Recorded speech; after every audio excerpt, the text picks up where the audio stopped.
Property India में आपका एक बार फिर से स्वागत है। जिस गति से हमारे शहरों में घर बन रहे हैं और बिक रहे हैं, वो देखकर अच्छे हैरान रह जाते हैं। प्रॉपर्टी के बाजार में दांव तो सभी लगाना चाहते हैं, लेकिन उसके लिए उन्हें जरूरत होती है किसी की एक्सपर्ट एडवाइस की। जब खरीदार प्रॉपर्टी खरीदने जाता है तो इतने सारे प्रोजेक्ट्स देखकर वो उलझन में पड़ जाता है कि किसके दावों पर भरोसा करे और कहां पर पैसा लगाए। ऐसे में अगर कोई आपको इन प्रोजेक्ट्स की रेटिंग दे दे तो काम कितना आसान हो जाए। ऐसा ही किया है CRISIL real estate star ratings ने। चलिए आज बेलगाम के प्रॉपर्टी बाजार का जायजा लेते हैं अनुराग झवर के साथ, जो कि डायरेक्टर हैं CRISIL real estate star ratings के।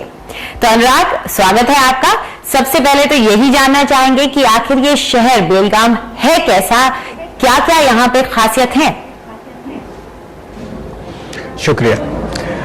बेलगांव जो है कर्नाटका शहर की चौथी बड़ी कर्नाटका प्रदेश का चौथा बड़ा शहर है और एक खास बात इस शहर के अंदर में है कि एक कल्चरल ट्रांजिशन जोन है महाराष्ट्र, कर्नाटका और गोवा के बीच का। एक इक्वी डिस्टेंस शहर है पुणे और बेंगलोर से, और उसकी वजह से जो इंडस्ट्रीज है यहाँ पर काफ़ी फ्लरिश करती हैं। एक बहुत पुरानी सीट है एजुकेशन की और काफ़ी बड़े बड़े पुराने इंस्टीट्यूट्स हैं जो बेलगांव के अंदर में आज भी उपस्थित है। 5 लाख की करीबन यहाँ की गणना है, तो एक छोटा शहर है, लेकिन ओवरऑल अगर आप उसे देखें तो नॉर्थ कर्नाटका के बीच का ये बहुत बड़ा कमर्शियल हब है।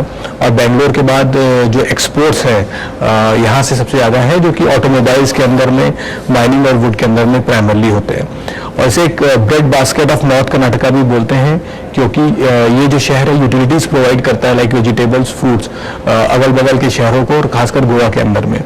तो ओवरऑल एक काफ़ी अच्छी स्ट्रेटेजिक इंपॉर्टेंस है इस शहर की, जो कि कर्नाटका के लेवल पर, साथ में जो महाराष्ट्र और गोवा के बगल नज़दीक होने से इकोनॉमिक ट्रांजिशन काफ़ी ज़्यादा होता है।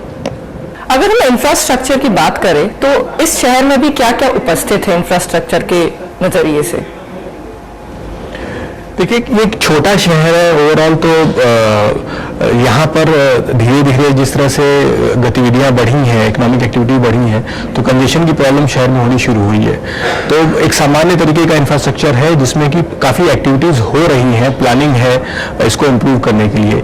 जैसे कि आउटर रिंग रोड जो है करीबन 40-41 किलोमीटर्स के स्ट्रेच की 2 फेजेस में यहाँ पर लाने की बात हो रही है। इसके अलावा आपका मल्टी लेवल कार पार्किंग्स 2-3 जगह पे यहाँ पर प्लान हो रहा है। इंटीग्रेटेड बस टर्मिनल की यहाँ पर प्लानिंग हो रही है। उसके अलावा फूड पार्क की प्लानिंग हो रही है। तो ओवरऑल ये सब जो शहर के हिसाब से जो भी प्लानिंग है काफ़ी अच्छी है, बट अभी ऑन ग्राउंड जो है एक्टिविटी इतनी ज़्यादा नहीं है। ये जो सारा इंफ्रास्ट्रक्चर आप कह रहे हैं, क्या जो पुराना इंफ्रास्ट्रक्चर है उसकी स्थिति इस वक्त कैसी है? क्या बेलगाम जैसे शहर के लिए वो पूरा है क्या? और अगर नया इंफ्रास्ट्रक्चर वक्त रहते नहीं आता है तो वहां की आबादी के लायक है वो?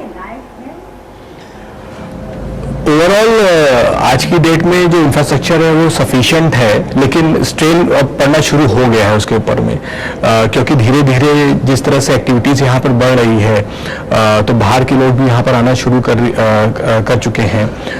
तो अभी ये सही समय है कि हमें जो बाकी और भी जो प्रोजेक्ट्स हैं वो यहाँ पर आना शुरू करें, ताकि एक डेडलॉक टाइप की सिचुएशन न बन जाए गोइंग फॉरवर्ड, जो कि मेजर मेट्रोज में हम लोगों ने फेस की थी। तो अगर बेलगाम के हॉटस्पॉट्स के बारे में बात करें तो इस शहर में कौन कौन से हॉटस्पॉट्स हैं जिनके बारे में आप हमें बताना चाहेंगे? कि जो ये रियल एस्टेट ओवरऑल बेलगांव का जो है एक काफ़ी थमा हुआ शहर है, जिसमें कि एंड यूज़र मार्केट प्राइमरली है।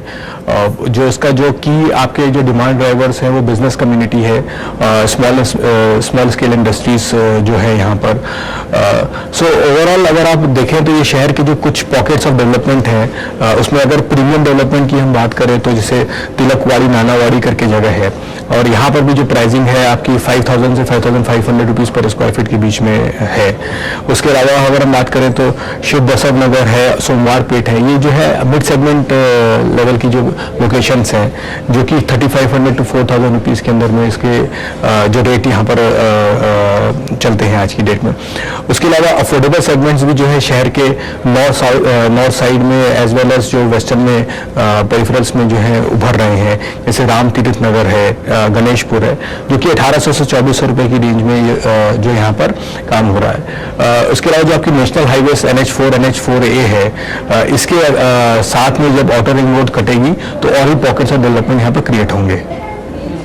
किस तरह के लोग यहाँ पर प्रॉपर्टी खरीदते हैं? क्या यहीं के जो निवासी हैं वही ज्यादा फोकस करते हैं या बाहर से भी कोई इंटरेस्ट आ रहा है, कोई इन्वेस्टर इंटरेस्ट भी किसी माइक्रो मार्केट में दिख रहा है?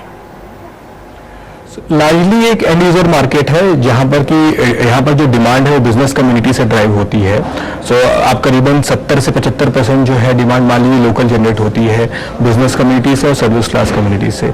उसके अलावा NRIs का और साथ में जो दूसरे शहर हैं बगल के, जैसे स्टेट्स है, गोवा है, पूना है, इन सब जगह से भी यहाँ पर डिमांड आती है, बंगलों से भी डिमांड आती है एक सेकेंड होम की तरह से, या फिर आपका जो है लोग रिटायरमेंट के बाद में यहाँ पर रहना पसंद करते हैं क्योंकि क्लाइमेट यहाँ पर काफी अच्छा रहता है थ्रू आउट द ईयर। तो अगर हम रेटिंग स्टाइल के बारे में बात करें जो आप अपनाते हैं एक किसी शहर को रेट करने के लिए, तो वो आप उसके बारे में कुछ बता सकें हमें? जी, CRISIL real estate star ratings एक सिटी स्पेसिफिक रेटिंग है जो कि ओवरऑल एक प्रोजेक्ट लेवल रेटिंग होती है और प्रोजेक्ट के किसी भी स्टेज पे इसको लिया जा सकता है। पूरा जो हम इसका जो स्केल होता है वो 8 स्केल पे होती है, जो कि 7 स्टार जो सिटी के ऊपर सबसे ज़्यादा अच्छी होती है और स्लोएस्ट रेटिंग जो होती है ND होती है, तो 7, 6, 5, 4 करके जो है ND लेवल तक आती है। तो ये जो रेटिंग होती है एक बार देने के बाद में प्रोजेक्ट जो सर्विलेंस में रखा जाता है ताकि जो भी डेवलपमेंट्स हो रहे हैं प्रोजेक्ट के अगेंस्ट जो भी प्रॉमिसेस हैं उसके ऊपर में उसको जो है परखा जा सके। 5 की एट्रीब्यूट्स होते हैं इसके अंदर में जो हम देखते हैं। एक होता है डेवलपर क्वालिटी, जो कि स्पॉन्सर है जो कि प्रोजेक्ट को कर रहा है, उनका ओवरऑल जो सिस्टम प्रोसेसेस कैसे हैं, उनका ट्रैक रिकॉर्ड कैसा है डिलीवरी का, और ओवरऑल फाइनेंशियल स्ट्रेंथ कैसी है ग्रुप लेवल की, वो देखा जाता है।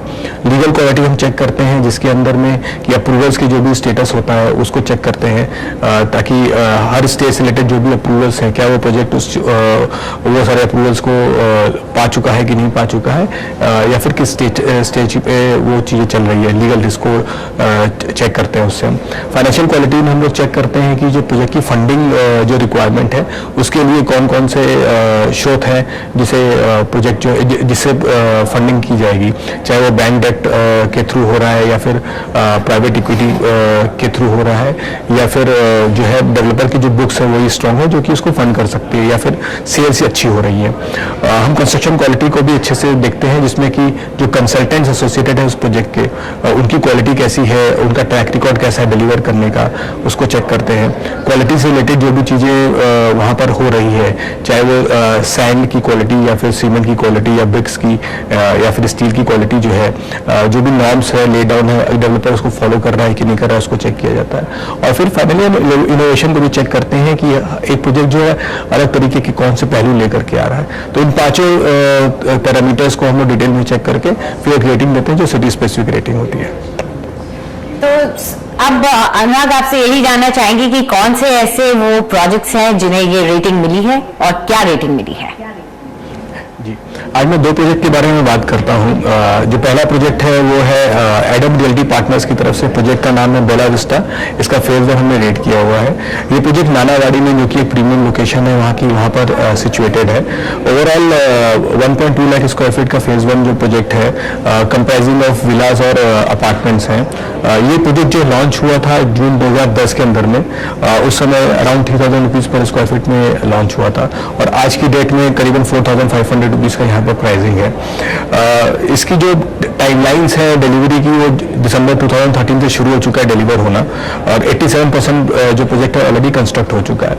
एक मिड सेगमेंट से लग्जरी सेगमेंट का ये प्रोजेक्ट है जहाँ पर यूनिट्स जो है 45 लाख से लेकर के 2.85 करोड़ के बीच में अवेलेबल है। इस प्रोजेक्ट को हमने जो है रेट करके बेलगांव 5 स्टार की उपाधि दी है। दूसरा जो प्रोजेक्ट है जो हमने रेट किया है वो लोटस लैंडमार्क्स ग्रुप की तरफ से है। ये चौगलेवाड़ी में सिचुएटेड है जो कि तिलकवाड़ी अगेन अगेन एक प्रीमियम लोकेशन है, वहाँ से 2 किलोमीटर की रेंज के अंदर में आता है। अगेन 2.5 लाख स्क्वायर फीट का ये प्रोजेक्ट है जो कि फेज 1 हमने रेट किया है। लोटस काउंटी फेज 1 नाम है इसका।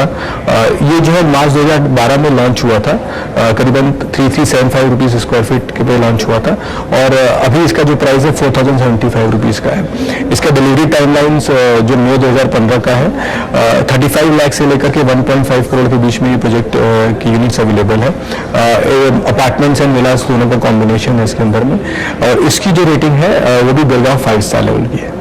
तो अनुराग, जाते जाते आपसे एक इन्वेस्टमेंट एडवाइस जरूर लेंगे। आप क्या कहेंगे कि बेलगाम में कौन सा ऐसा इलाका रहेगा जो निवेशकों के लिए ठीक रहेगा, जो अपना पैसा कम पे एंटर करना चाहते हैं और प्रॉफिट बुक करके बाद में निकलना चाहते हैं, उनके लिए कौन सा इलाका सबसे बेहतरीन रहेगा?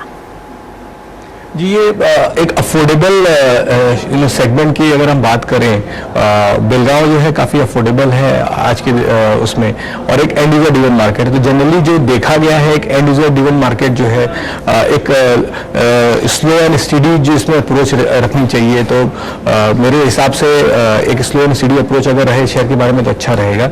जो अफोर्डेबल सेगमेंट्स हैं, अफोर्डेबल जो लोकेशंस हैं, जैसे कि गणेशपुर और रामतीर्थ नगर, ये सब एरियाज जो है मेरे ख्याल से इसमें इन्वेस्ट करके टिके रहने से अच्छा रिटर्न मिल सकता है।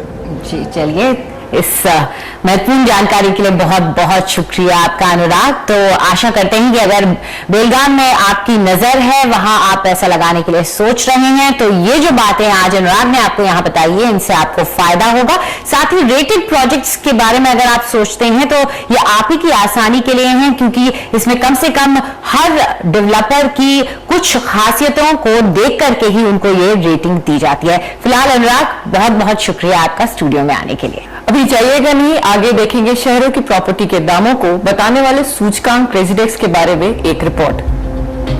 साथ ही बताएंगे कि क्या कमियां आई हैं इस सूचकांक में, या ये सूचकांक बिल्कुल सही है। ये सब देखेंगे एक ब्रेक के बाद।